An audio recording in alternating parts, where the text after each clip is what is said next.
राम राम राम राम राम राम राम राम राम नारायण नारायण। संबंध। अब 11वें श्लोक में भगवान कर्मयोगी के कर्म करने की शैली बताते हैं। कायेन मनसा बुद्ध्या केवलैरेन्द्रियैरपि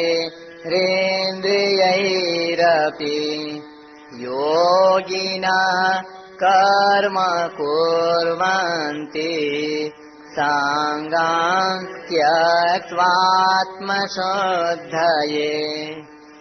कर्मयोगी आसक्ति का त्याग करके केवल ममता रहित इंद्रियां, शरीर, मन, बुद्धि के द्वारा अंतःकरण की शुद्धि के लिए ही कर्म करते हैं।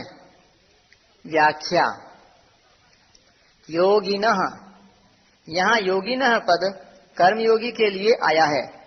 जो योगी भगवद अर्पण बुद्धि से कर्म करते हैं वे भक्ति योगी कहलाते हैं, परंतु जो योगी केवल संसार की सेवा के लिए निष्काम भाव पूर्वक कर्म करते हैं वे कर्मयोगी कहलाते हैं।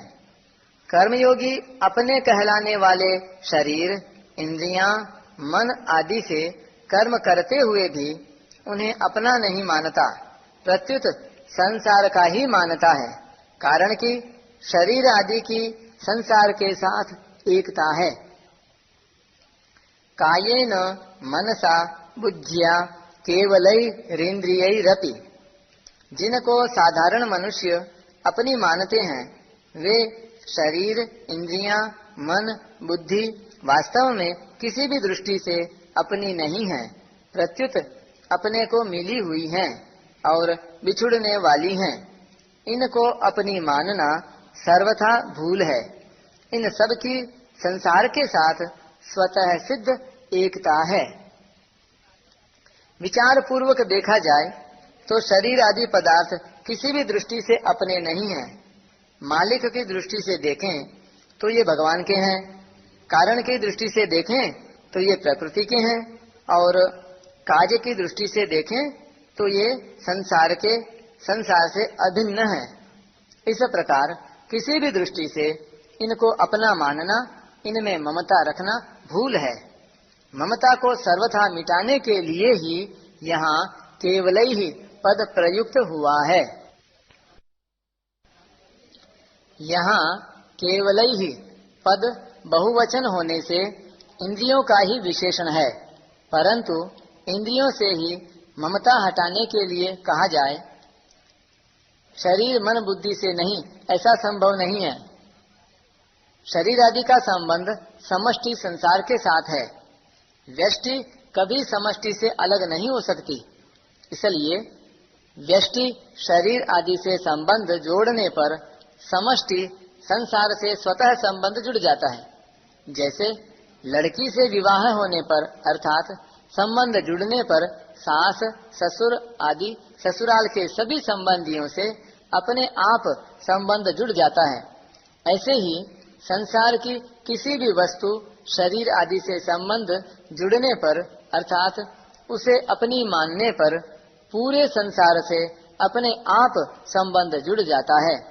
अतः यहाँ केवलैहि पद शरीर, इंद्रियां, मन, बुद्धि सब में ही साधक को ममता हटाने की प्रेरणा करता है। टिप्पणी। यहाँ अर्थवशाद विभक्ति परिणामः के अनुसार केवलैहि पद की विभक्ति का परिणाम कर लेना चाहिए, अर्थात केवलेन कायेन, केवलेन मनसा, केवलया बुद्धिया, इस तरह विभक्ति को बदल लेना चाहिए। वास्तव में कर्ता का स्वयं निर्मम होना ही आवश्यक है। यदि कर्ता स्वयं निर्मम हो तो शरीर, इंद्रियां, मन, बुद्धि आदि सब जगह से ममता सर्वथा मिट जाती है। कारण कि वास्तव में शरीर, इंद्रियां आदि स्वरूप से सर्वथा भिन्न हैं, अतः इनमें ममता केवल मानी हुई है, वास्तव में है नहीं। कर्मयोग की साधना में फल की इच्छा का त्याग मुख्य है। साधारण लोग फल प्राप्ति के लिए कर्म करते हैं, पर कर्मयोगी फल की आसक्ति को मिटाने के लिए कर्म करता है। परंतु जो शरीर, इंद्रियां, मन, बुद्धि, प्राण आदि को अपना मानता रहता है, वह फल की इच्छा का त्याग कर ही नहीं सकता। इस पर एक टिप्पणी। यदि मनुष्य फल की इच्छा न करे तो भी शरीर आदि को अपना मानने से वह कर्म फल का हेतु बन ही जाता है, जिसका भगवान ने निषेध किया है, मां कर्म फल हेतुर्भुः। कारण कि उसका ऐसा भाव रहता है कि शरीर आदि अपने हैं तो उनके द्वारा किए गए कर्मों का फल भी अपने को मिलना चाहिए। इस प्रकार शरीर आदि को अपना मानने से स्वतः फल की इच्छा उत्पन्न होती है। इसलिए फल की इच्छा को मिटाने के लिए शरीर आदि को कभी भी अपना न मानना अत्यंत आवश्यक है। केवल ही पद का तात्पर्य है कि जैसे वर्षा बरसती है और उससे लोगों का हित होता है, परंतु उसमें ऐसा भाव नहीं होता कि मैं बरसती हूँ, मेरी वर्षा है जिससे दूसरों का हित होगा, दूसरों को सुख होगा। ऐसे ही इंद्रियों आदि के द्वारा होने वाले हित में भी अपनापन मालूम न दे, परंतु शरीर, मन, बुद्धि, इंद्रियों के द्वारा किसी का अभिष्ट हो गया, किसी की मन चाही बात हो गई, इन क्रियाओं को लेकर अपने मन में खुशी आती है, तो मन, बुद्धि आदि में केवलपना नहीं रहा, प्रत्युत उनके साथ संबंध जुड़ गया, ममता हो गई। संगम त्यक्त्वात्म शुद्धये, पीछे 10वें श्लोक में भी संगम त्यक्त्वा पद आए हैं, अतः इनकी व्याख्या वहीं देखनी चाहिए।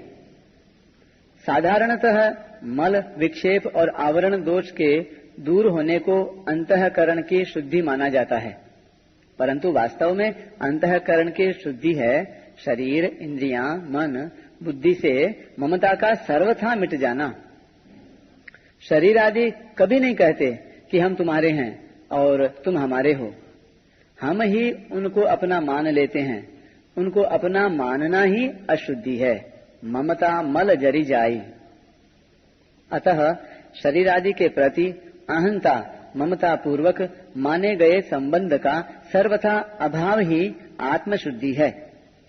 इस श्लोक में आए केवलई ही पद से शरीर, इंद्रियां, मन, बुद्धि को अपना न मानने की बात आई है, अर्थात वहाँ केवलई ही पद में अपनापन हटाने का उद्देश्य है, और यहाँ आत्मशुद्धये पद में अपनापन सर्वथा हटने की बात आई है।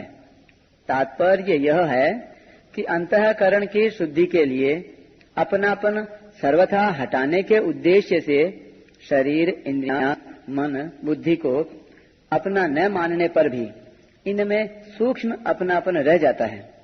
उस सूक्ष्म अपनेपन का सर्वथा मिटना ही आत्मशुद्धि अर्थात अंतःकरण की शुद्धि है।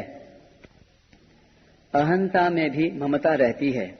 ममता सर्वथा मिटने पर जब अहंता में भी ममता नहीं रहती, तब सर्वथा शुद्धि हो जाती है।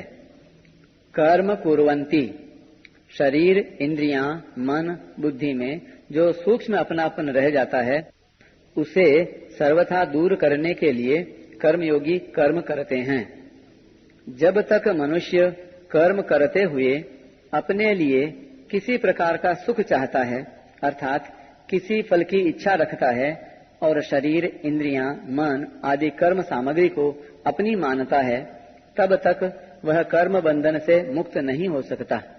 इसलिए कर्मयोगी फल की इच्छा का त्याग करके और कर्म सामग्री को अपनी न मानकर केवल दूसरों के हित के लिए कर्म करता है। कारण कि योगारूढ़ होने की इच्छा वाले मननशील योगी के लिए दूसरों के हित के लिए कर्म करना ही हेतु कहा जाता है। आरुरुक्षोर मुनेर योगम कर्म कारणम उच्यते। इस प्रकार दूसरों के हित के लिए वह ज्यों-ज्यों कर्म करता है, त्यों ही त्यों ममता आसक्ति मिटती चली जाती है और अंतःकरण की शुद्धि होती चली जाती है। परिशिष्ट भाव, शुद्ध करने से अंतःकरण शुद्ध नहीं होता, क्योंकि शुद्ध करने से अंतःकरण के साथ संबंध बना रहता है। जब तक मेरा अंतःकरण शुद्ध हो जाए यह भाव रहेगा, तब तक अंतःकरण की शुद्धि नहीं हो सकती, क्योंकि ममता ही खास अशुद्धि है। इसलिए रामायण में आया है, ममता मल जरी जाए। भगवान ने भी यहाँ केवलई पद से अंतःकरण के साथ ममता न रखने की बात कही है।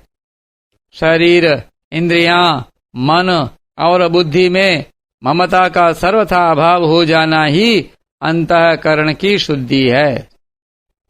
अतः अंतःकरण में ममता अपनापन सर्वथा मिटाने के उद्देश्य से कर्मयोगी अनासक्त भाव से कर्म करते हैं। वे अपने लिए कोई कर्म नहीं करते, कारण कि ममता रखने से कर्म होते हैं, कर्मयोग नहीं होता। अपने लिए कोई कर्म न करने से कर्मयोगी की गति स्वरूप की तरफ होती है। कर्मयोगी पहले ममता रहित होने का उद्देश्य बनाकर कर्म करता है, फिर उसके उद्देश्य की सिद्धि हो जाती है।